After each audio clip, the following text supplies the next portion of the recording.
Hi, welcome to this lesson on analytical geometry, circles, part 3. Let's have a look at question 6. Determine whether the circle x squared minus 4x plus y squared minus 6y plus 9 equals 0 cuts, touches, or does not intersect the x-axis and the y-axis.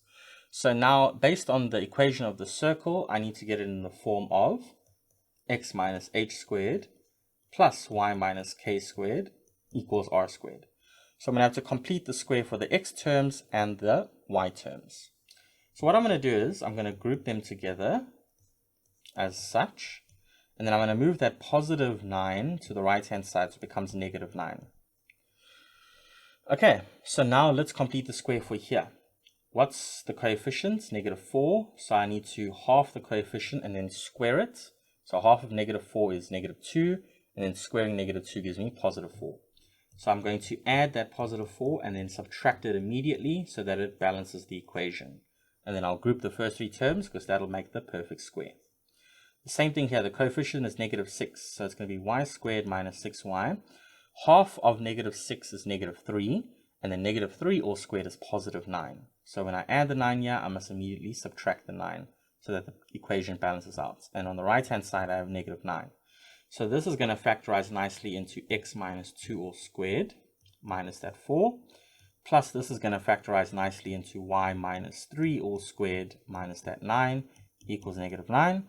So this negative 4 and this negative 9 make up negative 13. So let's put x minus 2 all squared plus y minus 3 all squared minus 13 equals negative 9.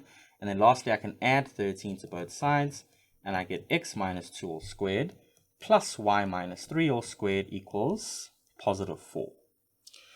Okay, and that is equal to r squared. So r squared is equal to 4, therefore your radius is equal to 2. Right, it's a positive length. Okay, so let's go ahead and sketch the circle because the circle now is going to have center 2 and 3. Okay, so here's, let's say 1, 2, 3. Let's say 1, 2, 3. So it's going to be the center here. So the center C is 2, 3. And the radius is 2 units. So if I go 2 units to the left here, I'm going to end up on this point here, 0, 3. If I go 2 units up, I'm going to end up on this point here, 2, 5. If I go 2 units to the right, I'm going to end up with this point here, 4, 3. And if I go 2 units down, I'm going to end up with the point 2, 1. So I'm going to draw that circle and notice that it only touches, so it only touches the y-axis. It doesn't touch the x-axis, okay, and it only touches the y-axis at one point. Okay, so here to recap, we needed to complete the square in order to get the circle in the standard form where it has a non-center origin. Okay, and how did I know it was going to have a non-center origin? Just by the structure of this equation given to us. There's no way it was going to just be x squared plus y squared equals a number because you've got this negative 4x and this negative 6y in the way. Okay, so after completing the square and getting the equation of the circle, I was then able to plot the center.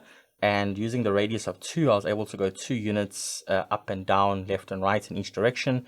And based on that sketch, it only touches the y-axis at one point, namely 0, 3.